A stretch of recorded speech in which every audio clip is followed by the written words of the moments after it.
Tu sais, dans ma précédente vidéo, je parlais de la non-retenue au César du film Antillais Zion. Je disais que c'était normal parce que ça restait un bon film, mais c'était pas exceptionnel. J'ai pas été transporté par le film. Par contre, on pourrait plus développer sur la non-participation au César d'un film comme Fanon. Fanon, ça retrace l'histoire de Frantz Fanon, ce Martiniquais, quand celui-ci se trouve en Algérie. J'ai beaucoup accroché à ce film, pourquoi? Parce que déjà l'acteur qui joue Fanon, pour moi, est exceptionnel dans ce film et ça retrace une partie de la vie de Frantz Fanon que, personnellement, je méconnaissais totalement.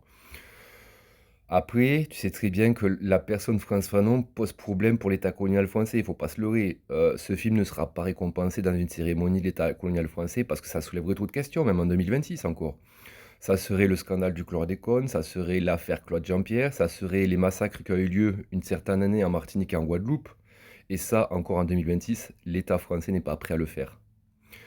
Après, si vous avez l'occasion, vous voyez le film Fanon parce que c'est un film qui est super, vraiment à tous les aspects. On apprend des tas de choses sur Frantz Fanon, surtout sur une partie de sa vie qui était totalement méconnue quand celui-ci se trouve en Algérie.